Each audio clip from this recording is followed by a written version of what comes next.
एक राजा केरल के थे, उनका नाम धर्मात्मा था, धर्म के पूर्ण रक्षक। अन्य 4-5 राजाओं ने मिलकर चढ़ाई कर दी और उनको पता नहीं था। धार्मिक राजा थे, उनको पता नहीं था। और उनके संतान हुई थी, उस संतान का नाम रखा गया था चंद्रहास। पूरे राज्य में आनंद छाया हुआ था, आक्रमण चारों तरफ से हो गया और भगवान का भजन करने वाले थे। अब पराजित तो होना ही पड़ेगा, क्योंकि चारों तरफ से बैरी राजा हैं और पहले से सूचना होती तो तैयारी होती। अचानक आक्रमण, मारे गए, वो राजा मारे गए। अब रानी ने देखा कि पूरे महल पर आक्रमणकारी आ गए, तो दासी से पैर पकड़ा और कहा, तू ही बचा सकती मेरे बेटे को, भगवान तुझे सामर्थ्य दे। और महल में काट मार मचाए हुए थे, कोई भी वंश का नहीं बचना चाहिए। दासी ने बहुत प्रवीणता की और टोकरी में, जिसमें दोना पत्तल डाले जाते हैं, ऐसे डालकर नीचे बालक चंद्रहास, और निकली। सैनिकों का क्या है, तो ऊपर से ऐसे दिखाया दोना पत्तल ऐसे। उनका निकलने दो, ये तो दासी है। राज परिवार का कोई नहीं बचना चाहिए। सब रानी, सब पूरा परिवार मार डाला।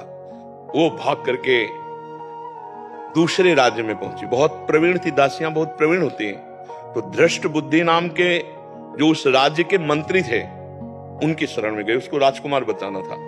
तो उसने स्पष्ट कहा, मैं केरल के राजा की दासी हूं और ये मेरा पुत्र है।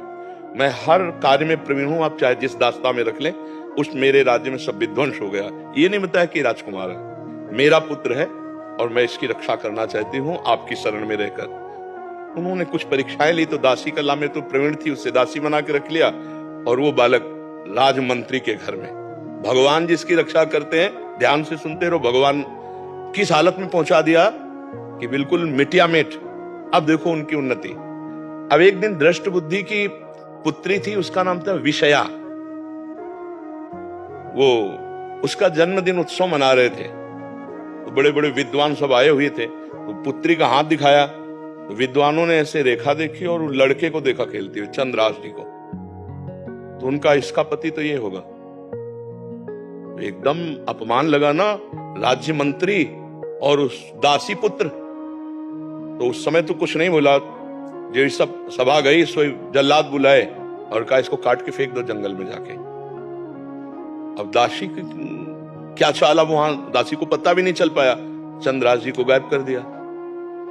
अब चंद्रहास जी को जंगल में ले गए और उनको देवर्षि नारद जी ने, जब यहां दासी पुत्र बनकर के रह रहे थे, तो एक छोटा सा शालिग्राम दिया था। कहा था, मुख में रखे रहना, चरणामृत पान करते रहना और कृष्ण कृष्ण कृष्ण ऐसा बोलते रहना। जो भगवान का भजन करने वाले